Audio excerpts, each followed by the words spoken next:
In today's episode of the podcast, I am sharing my entrepreneurial journey of these last 12 months. These last 12 months have been the hardest, most challenging months of building a business since I started in 2012. And I'm proud and excited to announce that I am back in the CEO seat of Bare Performance Nutrition.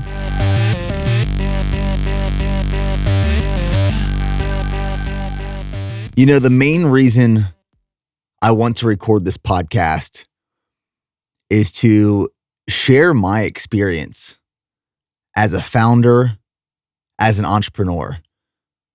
Growing up and bootstrapping a business, I didn't know what was ahead of me. I didn't know what the business world, what the startup world, what the entrepreneur lifestyle truly did look like. I thought I did, but I didn't. And with each additional year that I pour my heart and soul into this business, I learn more and more and more. And in these past 12 months, I've learned more about the business side of building a business, not necessarily brand or creative, but business. I've learned more in these past 12 months than I have in the last 12 years. It has been a first class ticket, front row seat to another stage of entrepreneurship. And I feel the responsibility to share this with you guys. It is vulnerable. It is real. It is something that would be really easy for me not to share. And to be honest, it is hard to share because it has brought some hardship and struggle, and I have felt weak in the process, but I've grown so much from it.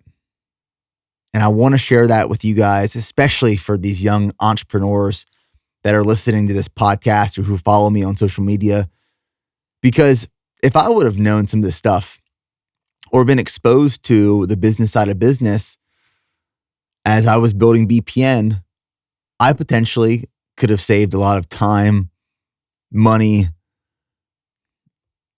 energy, emotions, all of the things.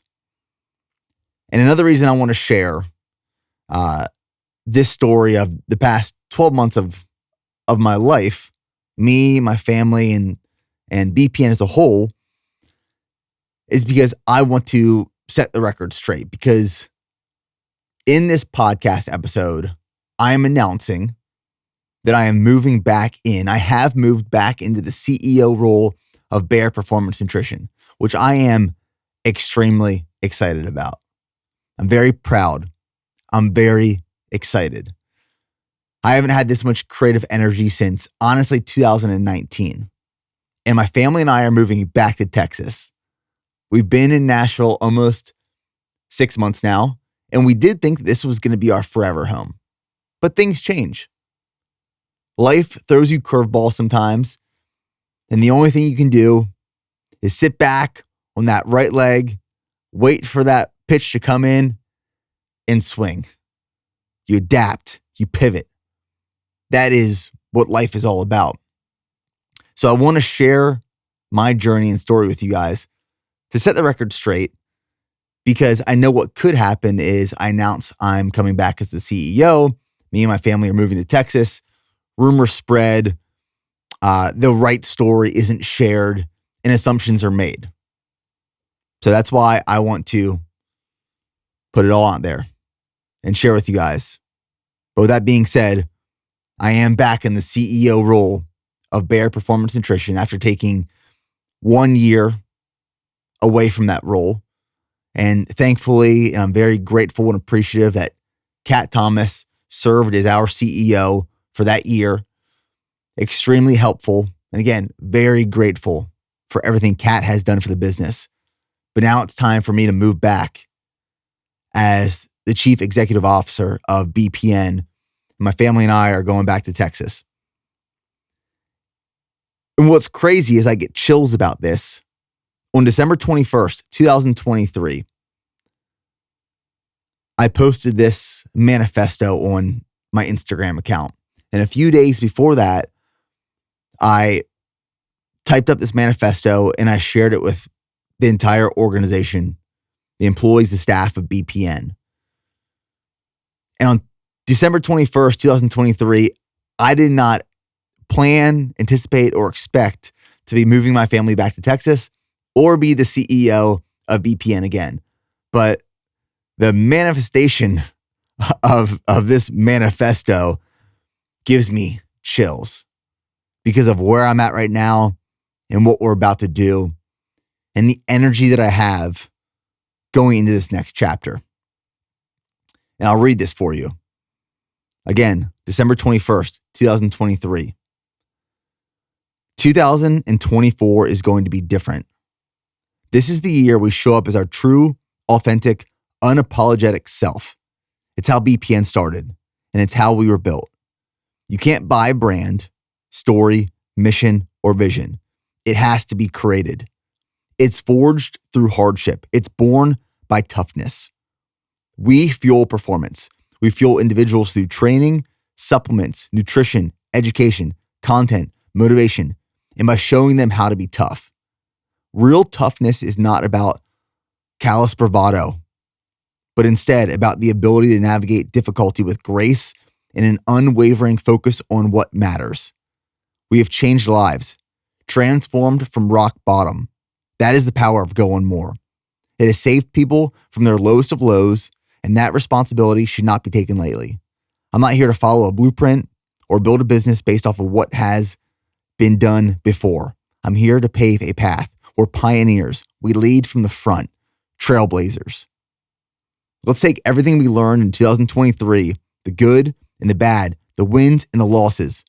Let's learn from all of it as we enter 2024. If you're on this team, you better be here to win, because we're not going to try and be the best. If we're not going to try and be the best, we shouldn't be doing it at all. It feels good to win. It feels good to chase down your wildest dreams and aspirations. And it feels even better to do it as a team. If at any point you are lost, confused, misguided, or unmotivated, I encourage you to raise your hand. Ask for help. We cannot be the best by operating through independent silos. It's time to row the boat in the same direction, with the support of each other, to build the best brand BPN can be. Be tough. Be really fucking tough. Go one more. I get chills thinking of that manifesto I posted on December 21st, 2023, because I did not know what early February of 2024 was going to look like. But this is where I started to really regain some of my creative energy and juice and passion and purpose and just energy behind everything I was doing. I shared that in late December. And again, I get chills thinking about where we are, where I'm at, and what this next chapter of BPN has the opportunity to achieve. So to give a little background, I stepped down from the CEO role in December of 2022, and we announced in early January of 2023 that I was going to be moving from the CEO into a founder / chief creative officer role, with the main intent of focusing on brand amplification and awareness. And at the time, Kat Thomas was our chief revenue officer. And she was mainly focused on operations and optimization of business processes. And Kat and I had a conversation, and we decided that she was the best person to move into the CEO role of the business. So that's what we did. We handed over the CEO role for myself to Kat. I moved into a chief creative officer role, and that's where I thought I was supposed to be. Now, I'll be honest with you. One of the reasons there are a few reasons that we decided to make this this transition. One, when Kat started working for BPN, I realized just how talented she is. From an operator to a previous founder, an entrepreneur, a leader, an athlete. I mean, Kat is a stud. So it made sense when she started working for BPN that she had amazing opportunity to be the CEO of this organization. And I also started to, I don't want to say lose trust in myself, but I lost some confidence. I, for some reason, told myself at this point that I got BPN to a certain point, a certain revenue mark, a certain level of success, but I didn't have the skill, I didn't have the talent, I didn't have the experience, I didn't have the ability to take BPN to the next level that we were trying to get to. And I don't know why I didn't have that confidence in myself, but that's what ended up happening. And I just assumed that it was time. And I think I was given some advice from some mentors who potentially misguided me, but I was the one that ended up making the decision at the end of the day. And I thought it was just natural for me as the founder to step back, focus on other parts of the business, which is very typical for a lot of founders. Hire a CEO and then work with that CEO to build the business. Me as the visionary, Kat, CEO, as the integrator. And it worked very well for a long time. And I will tell you, the entrepreneurial journey, for those of you who are on this journey with me, alongside of me, the entrepreneurial journey is wild, to say the least. You never know where it's going to take you. You never know exactly what's going to happen. Each day, week, month, year, chapter of your organization is different. It's exciting. It's challenging. It is the hardest thing I've ever done in my life. It's the most rewarding thing, or at least one of the most rewarding things that I've ever done in my entire life. It has become a majority of my life outside of my family, being a husband, being a father. There are the highest of highs and the lowest of lows. And I wouldn't trade it for anything. So this past year, this past 12 months for me has been the wildest part of this ride. And I'm about to give you a lot of context. I'm about to bring you in to the fold of what happened in this past year. Mostly good things, some interesting things, but I'll be honest, I am nervous to share some of this because it didn't work out in the way that I thought it was going to work out, which there's nothing wrong with that. Sometimes having expectations or sticking to strictly and rigid to a plan will leave you disappointed. Because one of my favorite quotes is that you make a plan and God laughs.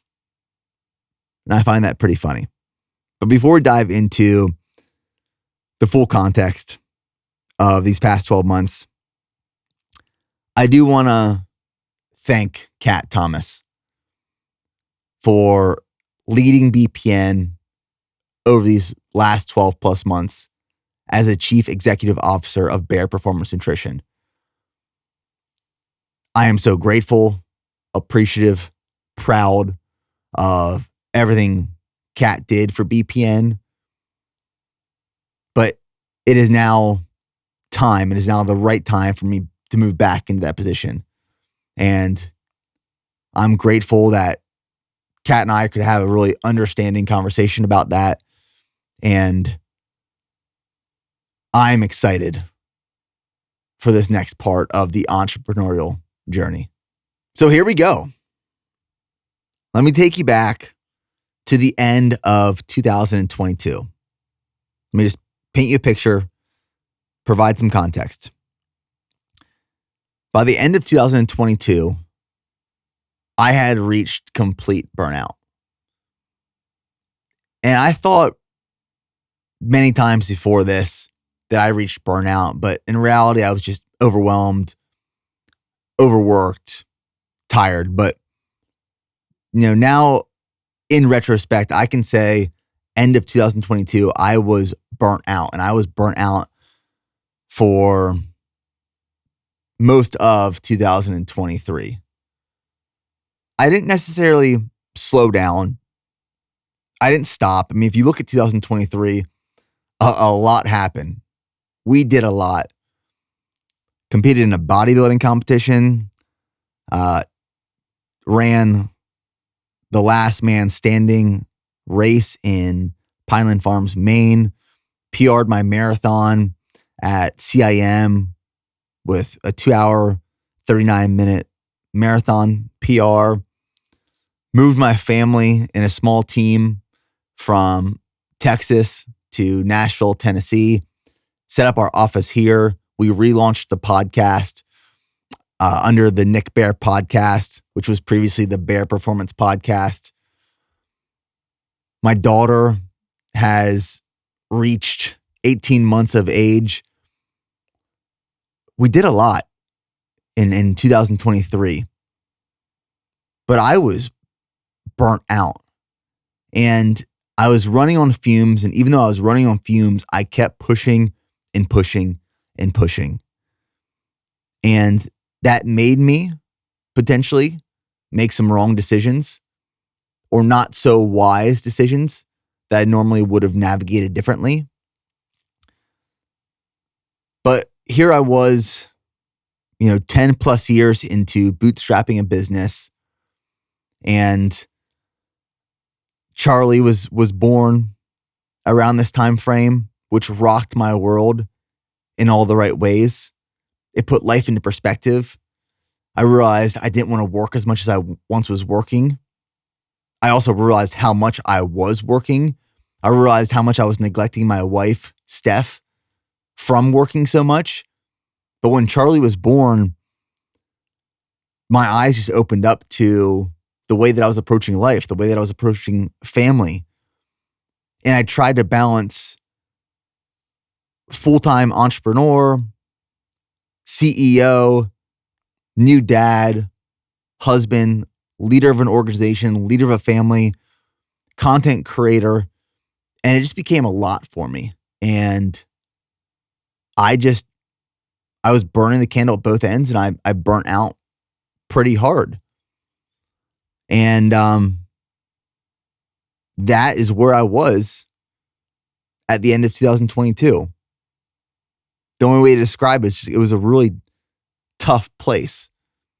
Now, relative to some of the struggles that other people in the world are going through, I understand that, to put it into perspective and relative to other people's hardships,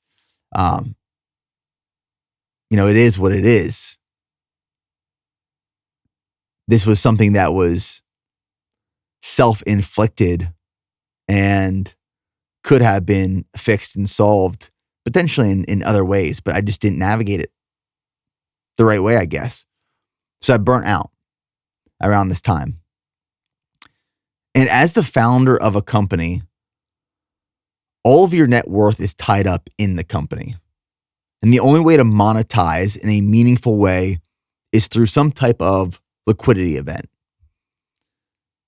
And I didn't understand this when I first started a business. I don't think a lot of people understand this when they start or think about starting a business. But you start a business because of pure passion in most cases, or because you see an opportunity. And I identified both. I had and still have just as much, maybe even more, passion for sports, nutrition, the supplement industry, fitness, health, helping people, mission-driven products, fueling performance. And I also saw an opportunity in the market where I could start something, which was BPN, out of my college apartment in 2012, which then scaled to what it is today. And you just put in the work, whatever is required to build over and over again, day after day, week after week, month after month, year after year. You just keep hammering it in. And I could do that the rest of my life because I love it. I truly love it. And to be honest, I don't have to get paid to do it because I love it that much. I'm being dead honest serious. I love building BPN. But my life did change when I started a family and felt that responsibility and wanted to be home more, wanted to be present when I was home. Didn't want to be pulled into meetings and emails and hard conversations all the time that was distracting me away from my wife and my daughter. That's where I was. So I started thinking about the future of where I thought I wanted to be and how I could position me and my family in a way to achieve those things. Because as the organization grows, so does the demand of the people, the leadership, the founder, the CEO. It becomes more demanding as it grows. So like I said, as a founder of a company, all of your net worth, as the company grows, the value of that company grows as well. But you can't just keep taking money out of the business because that puts the business in a compromised position. And just because a business and organization has enterprise value doesn't mean that it is liquid. Liquid meaning like your bank account, that is cash. That is liquid. You can take that money out and you can spend it on whatever you want. You can go buy a house, you can go on vacation, get new clothes. But when a business has a value associated with it, that doesn't mean that if your business is worth $100 million, your business has $100 million in the bank, for example. So there's no liquidity there where you can just pull from at any given time. And the only way as a founder of an organization, a private company, to get liquidity is to sell a portion of that company or the entire thing. You'll see people do mergers and acquisitions. Sometimes you'll hear of minority investments or majority investments, private equity, venture-backed, venture funds, VCs. You may have heard of all these terms thrown out, and so did I growing up, but I didn't know what any of it meant. So as I started to explore the options to get liquidity, I learned that there's a few different ways you can do it. The concepts are few, the methods are many. And after sitting down with my leadership team and some lawyers, we decided it was time to run a process. And if you've heard me in the last year talking about endure a process, what's so interesting is that as I've been talking about endure a process, we as a business were running a process. And the way that endure the process came about is Chad Wright was on the podcast, and he talked about enduring a process. And I'm thinking as I'm talking to Chad, wow, this is very applicable to me right now. So I'll explain what a process is. This is what we ended up doing to get me as the founder some liquidity, but stay involved in the business and take it to the next level. So we hired an investment bank. That investment bank came in and we interviewed a bunch of different investment bankers. And we finally chose one investment bank, and they help you run a process as a business. They come in, they do their due diligence on the business, gather materials, put together a data room, organize everything in the business. You do consumer studies, you clean up all of your financial statements, make sure T's are crossed, I's are dotted. You put together a bunch of presentation decks, and then you go pitch all that information to potential investors. So we went and we pitched a bunch of private equity groups. And the goal through this process, and the reason they call it a process is because there's all these steps. You go to this investment banker, you say, I want to sell a part of my business. They launch the process. The process is long. It is drawn out. It is complicated. It feels like forever. And I've learned at the end of it, they call it a process for a reason, because you got to endure it to make it through. So we hired this investment bank. They helped us put everything together. They've been through the same thing with hundreds, if not thousands of other companies for years and years and years. And the goal with selling part of the business, selling some of my equity, was to bring on a minority partner, meaning that I was still going to own majority of the business, but we were going to bring on a minority partner. I was going to take some chips off the table, so to speak. So I was going to sell part of my equity based off of a valuation that was placed on our business, and I would be able to have a liquidity event, selling part of my equity and getting some money for the business that I built. So minority partner, that's what we were looking for, not majority. I still wanted to own majority of the business. Take some chips off the table. We wanted to put some money on BPN's balance sheet for growth opportunities. So when private equity or an investment comes in, there's primary and secondary capital. Primary goes to the business. Sometimes when a private equity or investor comes in, all the money goes to primary, meaning that all the money goes to the business's balance sheet for growth opportunities. We wanted to put some money into primary for BPN's balance sheet, and then some of that money being secondary going to the founder or shareholders of an organization. And we wanted to align with a strategic partner to help us get to the next level. So it was not just the fact that I wanted to have a liquidity event, but also all these other goals of we wanted a partner who had experience in direct-to-consumer and retail consumer brands that could bring in their firepower, their knowledge, their experience to help us avoid making the wrong decisions and help facilitate making the right decisions to help us grow and avoid mistakes in that process.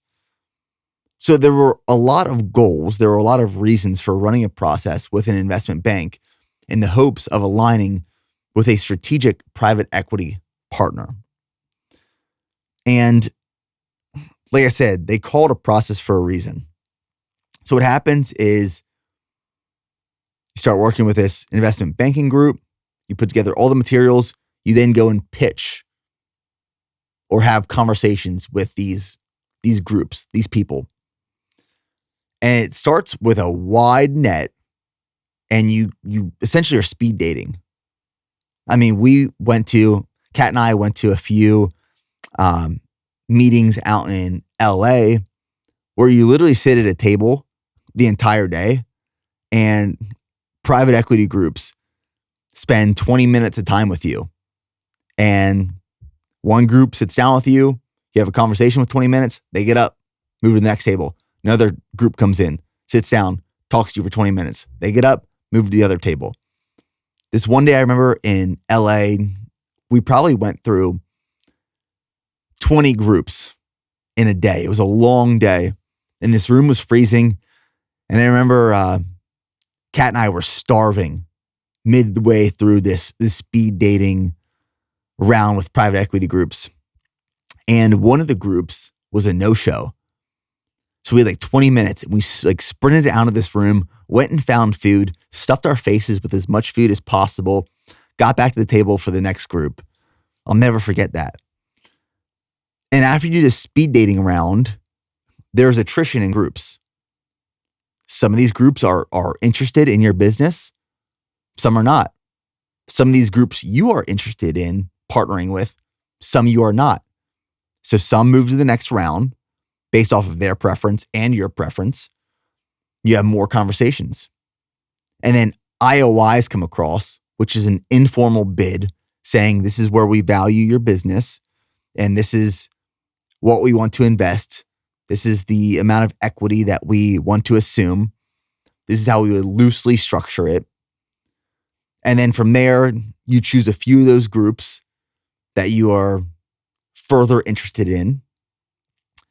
And then LOIs come across, which is a more formal type of intent of saying, hey, we are now super serious in investing in your business. Here's kind of the structure. And you end up meeting with these groups one-on-one for 1 to 3 days. So for weeks, we were having dinners every night with these private equity groups. And we'd spend days with them, getting to know them. They would get to know us. We'd go on runs together. We'd work out together. It was like that next step of dating. So, that first speed dating round, I think I like you a little bit. Some fall off, some keep going. So you take the dating to the next round and you're having dinner with these people. You're having them over to your house. You're meeting their family. They're meeting your family. It just keeps moving forward to eventually where you go exclusive with one potential partner. And there's this deep level of due diligence where they're now really diving deep into the business, trying to just wrap their head around everything, the good, the bad, the ugly, the present, the past, the future. I mean, it is like a deep dive. They're reaching out to your old employers, your old employees. They're doing background checks on everyone in the business. They're going through the financial statements of the last couple of years. They're expecting budgets for retail and D2C in the next 1, 3, 5, 10 years out. I mean, it's deep level due diligence. And then from there, the legal documents start being drafted. So over this last 12 months, that is the process that we were in. And what's so funny is before we went into, not funny, but what's so interesting, I should say, is when we first kicked off this process with the investment bank that we decided to work with, they warned us. They said, now this is going to be a long process. And if it is successful at the end, it will be worth it for everyone. But we'll be honest with you, it is a huge distraction to the business because you as the leadership team are not only operating and building a business, but you're essentially working a second full-time job, which is dedicated to the process. It's meeting these groups. It's answering their requests. It's taking the time away from the business to spend with them. And we were like, yeah, it won't be that bad. I mean, we're highly effective, type A driven individuals and a strong leadership team. It won't break us. It broke us. It broke us. It was a tough year. Running a process was brutal. But I wanted to provide that context into what has kind of, everything I'm sharing is hopefully painting a picture of where I'm at right now, moving back into the CEO role and my family moving back to Texas. So in the late summer of 2023, we were getting really close to wrapping up this private equity deal. And it was going to be a minority investment in the business. Like I said, some money going to primary, most of it going to secondary, We aligned with a strategic partner. It felt really good. It was on track. We were on pace. We are really pumped about the potential of partnering with a reputable private equity group that was going to help us get to the next level. And this is where I made a decision that might not have been the smartest, that I'm now owning in this current time. I got ahead of myself.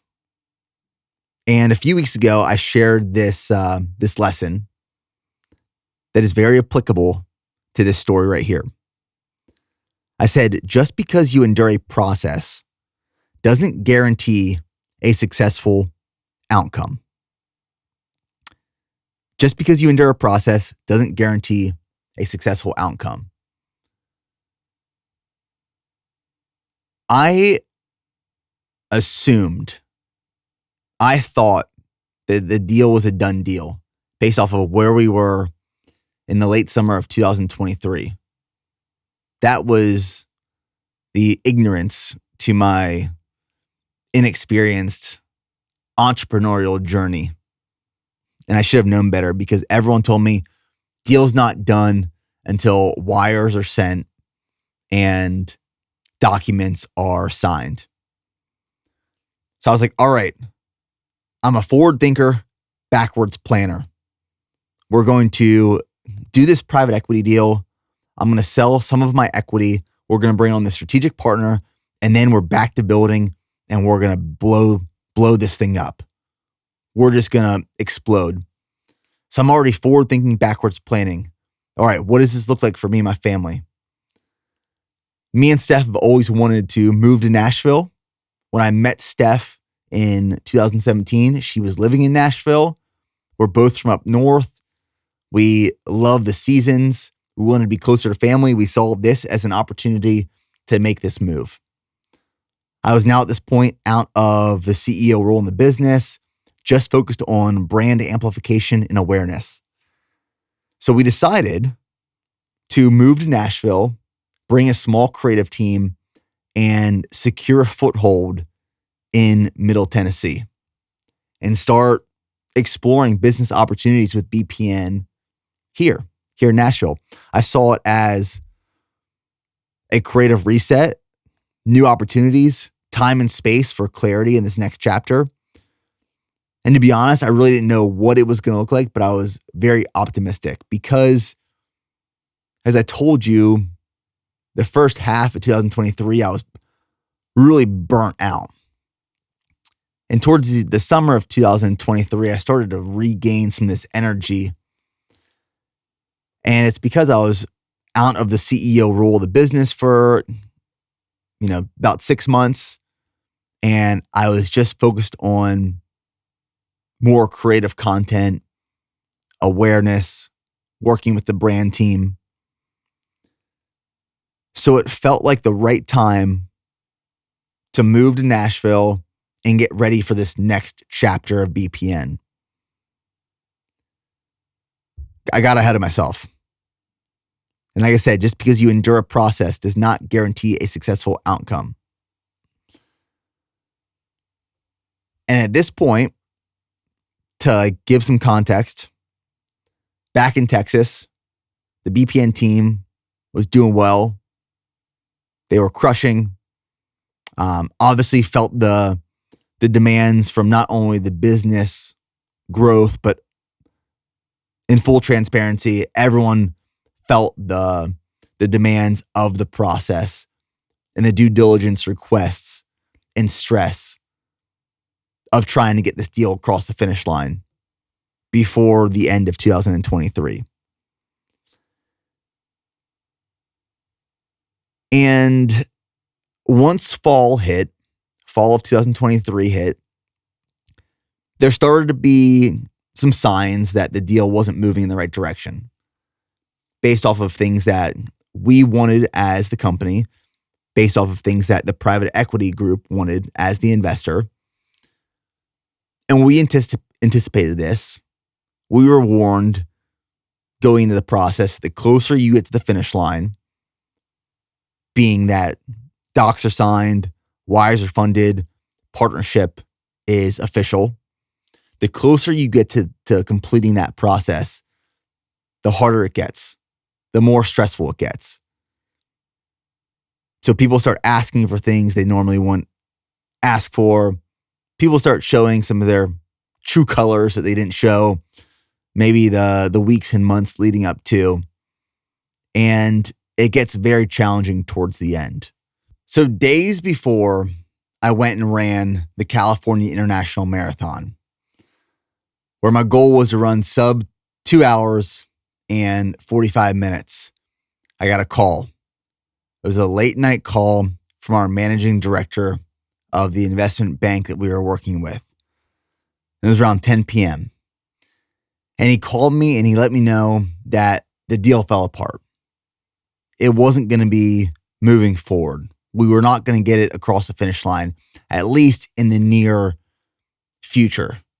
Potentially, we could revisit months down the road, but as of right now, the way that it was worded was pencils down, back to work. So I had a long conversation with the managing director of our investment bank, and then ended up hopping on a call with the partners of the private equity group that we were working with very closely the last couple months. And it was a very productive, professional, and candid conversation. And what ended up happening, without going into too many details, is that the deal got very complex and heavily structured, not in the best interest or favor of ourselves, BPN, or the investors, this private equity group. So the deal kind of it fell apart. Days before, I went and ran the California International Marathon. And as I've told this story to people close to me in my life, I haven't publicly shared this. We didn't publicly share it while we were going through the process in 2023. I just wanted to have been right, fair, or professional for anyone involved. But people have asked me the question, like, how did you feel when you got that call? All the work that you and the team put in this past year through this process, for it all to fall apart, especially to fall apart days before going to run this marathon. And to be honest, yes, it was disappointing, but I wasn't angry. I wasn't sad. I wasn't frustrated, because I knew based off the way that the deal was getting structured, neither party was going to be happy with the outcome that we were working towards. And what's so interesting, I find at least, is that this past year is where I've really leaned into my faith and worked on building a relationship with God. And this past year, I would argue, has been the most challenging year of my life. So what it feels like is that I went to God and said, God, I want to build my relationship with you. I want to deepen my faith. And he said, okay, well, I'm going to test you then. I'm going to test your faith. That's what it feels like. So when I was having this conversation with our managing director, 10 p.m. at night, I actually felt at peace. I felt at peace, having faith that the deal wasn't working out potentially for a better reason than it would have if it would have worked out. Maybe it was protecting me from something. Maybe it was saving me from something in the future. And now, as I sit here a few months after the deal fell apart, I am very happy with the outcome. I am very proud of the outcome. I'm also very proud of all the work that we put in through this process and what we learned. Because like I said in the beginning of this episode, I learned more in these past 12 months about the business side of business compared to the previous 12 years of building BPN. It has been extremely rewarding. Disappointing that you put in a lot of work, and especially work that is a distraction to growing an organization, the business, and the people, yes, that is frustrating in its own way. But I'm not angry about the deal not happening. I'm not angry about all the things that I was exposed to and learned through this process. And I believe that it didn't happen for a reason. But what a learning experience. Like, holy crap. Talk about getting thrown into the deep end with cinder blocks tied to your feet and ankles and then saying, float and swim. That's what it felt like.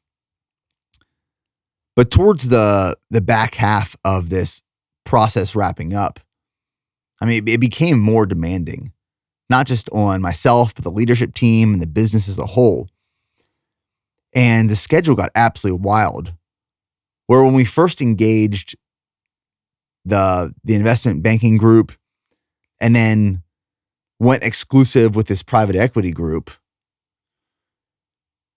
it was 1 call a week to 2 calls a week to 3 calls a week to calls every day to calls multiple times a day. And at the peak of the craziness, it was calls at 7 a.m., calls at 11 p.m., calls on the weekends, calls during date night, calls during dinner, calls on the way to dinner, calls during concerts, calls during bath time that weren't planned or scheduled.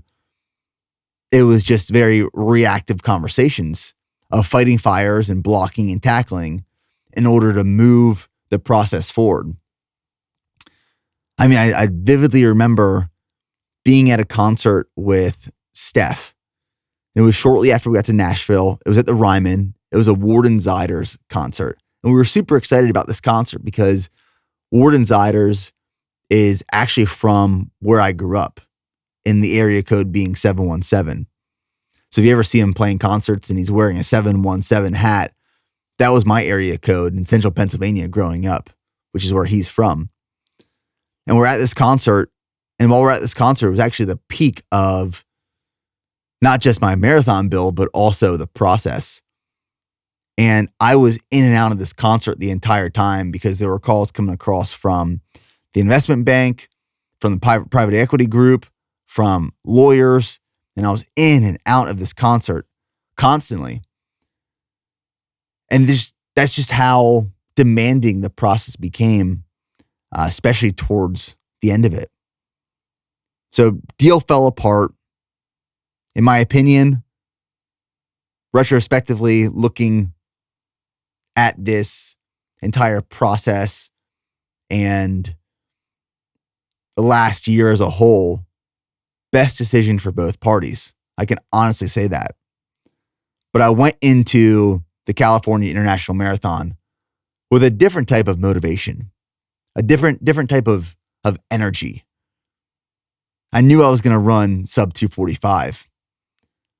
But when I fell into a groove at a 6:05 minute per mile pace, with all the things that were going on through my head this past year, the past couple of days, and being on this road, peak marathon condition, just letting 6:05 miles rip felt really good. And to cross the finish line under 2 hours and 40 minutes, given everything that happened in the days leading up to, I was extremely happy. I was extremely proud. That's why if you watch back some of the content that we have following that marathon, as soon as I finished the race, I just kept looking to the guys and saying, I'm so proud of this one. I'm so proud of this one.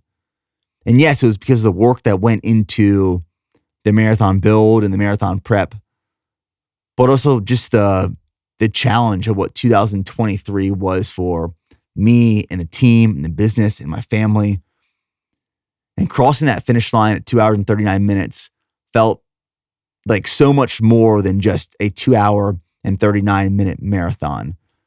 It was all that I experienced and learned in that entire year, not just in those 12 plus weeks of marathon prep itself.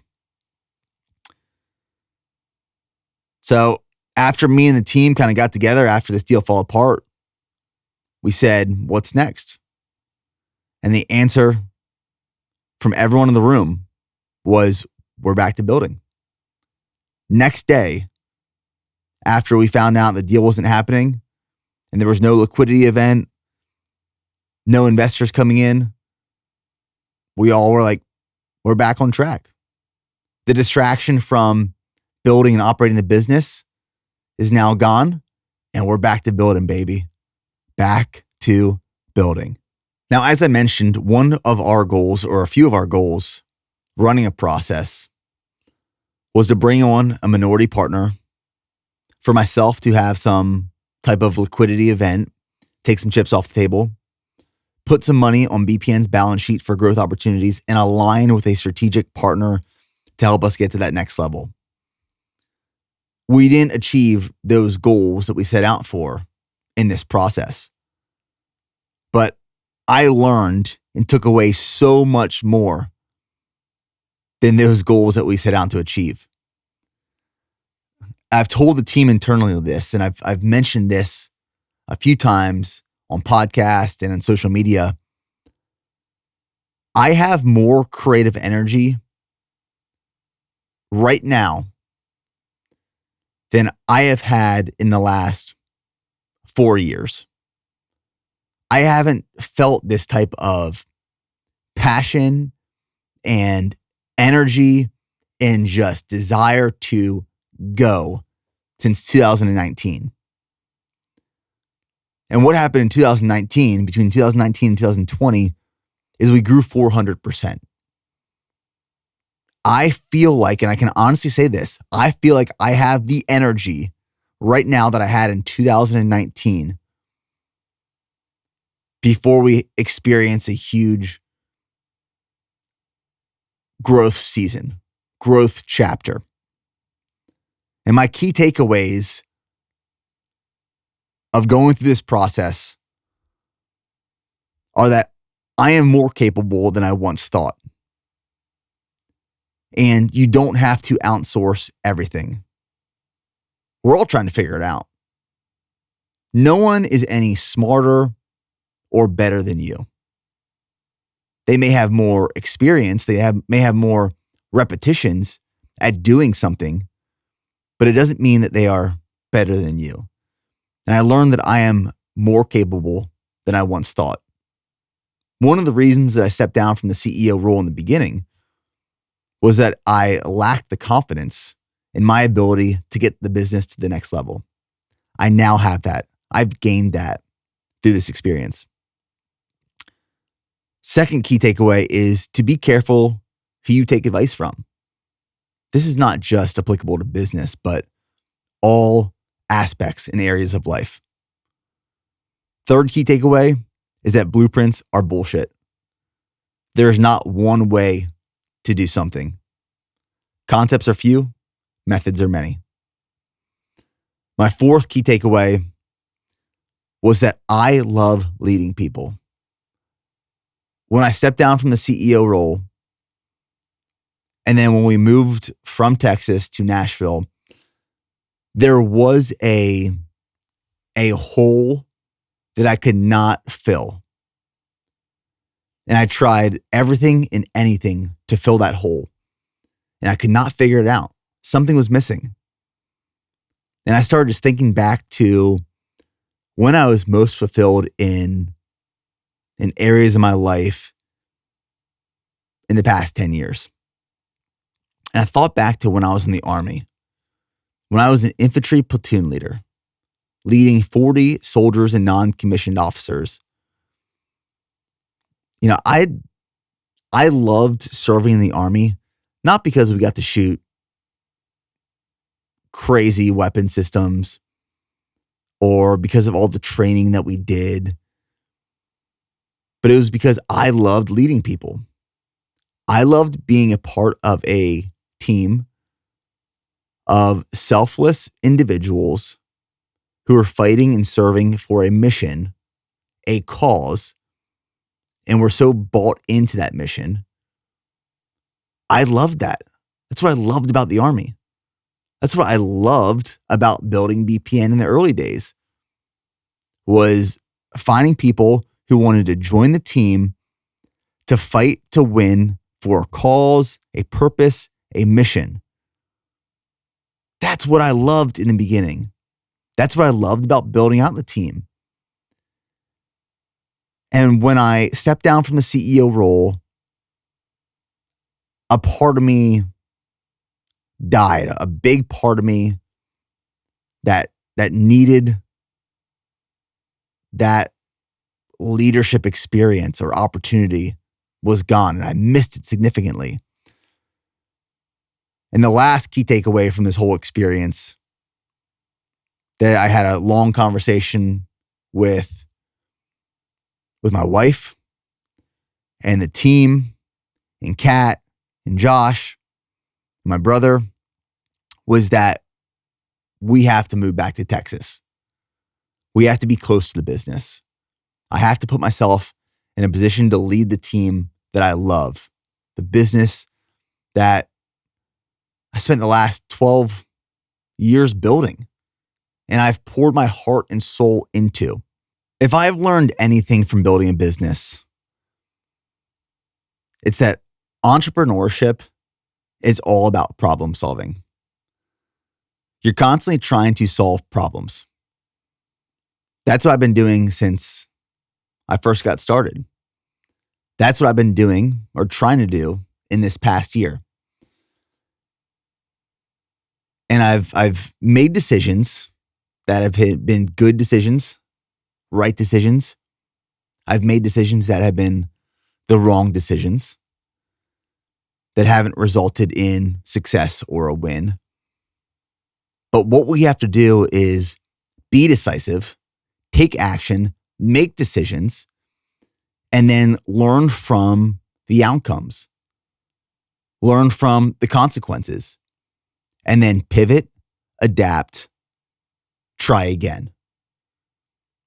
That's all of what entrepreneurship is all about. That's all of what making progress is all about.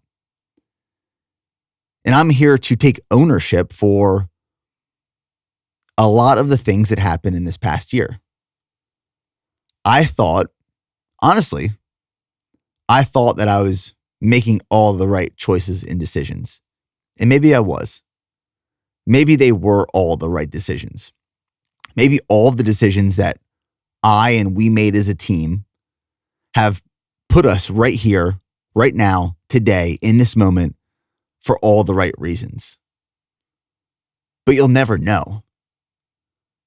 All you know is how to react and overcome and what decision you are making next to be a problem solver. And that's where I'm at right now. And what I knew we had to do as a family, as a team, is we had to move back to Texas. And I had to put myself back in the CEO role. And that was a long, hard conversation with Kat. But we both decided, a mutual agreement, that that was what was best for both of us. And that's what was best for the business. I am so grateful again for Kat and her leadership and her mentorship and all the work she did with and for BPN this past year. I am so grateful for that, because my ability to step away for a little bit and regain clarity and regain energy and come back ready at a energy and ability that I haven't been able to since 2019. I'm so grateful for Kat's assistance with all of that. But now, as me and my family prepare to move back to Texas, and I'm back in the CEO role, I'm ready. I'm hungry. I'm excited for this next chapter. And here's some of the things I'm taking into this next chapter. Again, that I've learned in this past year, and that I'm going to reinforce moving into my future. One, It's trust your gut and your intuition. The longer you do something, the longer you have been doing something, your gut, your intuition becomes calibrated. Lean into that. The second is that there's no right way to do something. The concepts are few, but the methods are many. You will hear me say that line many times over the course of this next year. Simplify, focus. For me, brand, product, people. A few years ago, actually now, I had the opportunity to sit down with Ben Francis, who is the founder and CEO of Gymshark. At one point, Ben stepped down from the CEO role and hired a CEO. And that CEO operated for a period of time. And then Ben jumped back in and put himself back in the CEO role. And I had the opportunity to sit down with Ben a few years ago. And he told me something that I'll never forget. He said, to simplify the focus of building a business, and there's 3 things that if you invest in, you will never go wrong. Brand, product, and people. The 4th thing that I'm taking to this next chapter is that the moment you try to be something for everyone, you become nothing for anyone. When I stepped away from an operating role in BPN for a few months, I stopped providing the vision for the team and the business that they required to be successful. I failed the team in that way. As the visionary, as the founder, it was and is my responsibility to speak vision and speak vision frequently and loudly. And when there's no vision coming from the founder, the visionary, it is really hard for people and departments to operate with clarity, direction, and purpose. And the BPN brand started to try to be something for everyone. And in an attempt to try to be something for everyone, we became nothing for anyone. Now it's time for BPN to be unapologetically us. It's how we started the brand. It's how we built the brand. It's getting back to that. And the 5th thing I'm taking into this next chapter is that tribes are built by shared beliefs and values, not irresistible offers. Just finished reading a book called For the Culture. And For the Culture studies brands, businesses, churches, communities. What makes them successful? What makes people want to join a tribe or a community or a congregation is not based off of this irresistible offer. Come get this for free. Come save this amount of money. Come get this discount. Irresistible offers don't build brand. They attract sales. Building a brand, building a tribe is about identifying your beliefs, your values, sharing that with the world, and the people, the consumers, the groups, the communities that align with those beliefs and values will opt to join your tribe, will opt to join your brand. Brands, tribes are built by shared beliefs and values, not irresistible offers. So here I am today. It is the middle of February, 2024.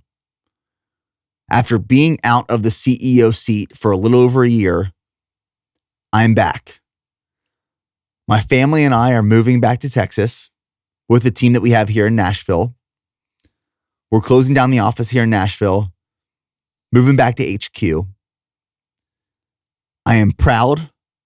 I am excited. I am more energized than I have been in a long, long time. And this experience that I had in this past year was insightful. It was rewarding. It was challenging. It was emotional. It was all of the things. But I needed that. I needed that to regain the clarity and focus of what I needed to do next, where the brand needed to move and go and adapt and pivot, and how we're going to show up in 2024 and beyond unapologetically BPN is our true and authentic self.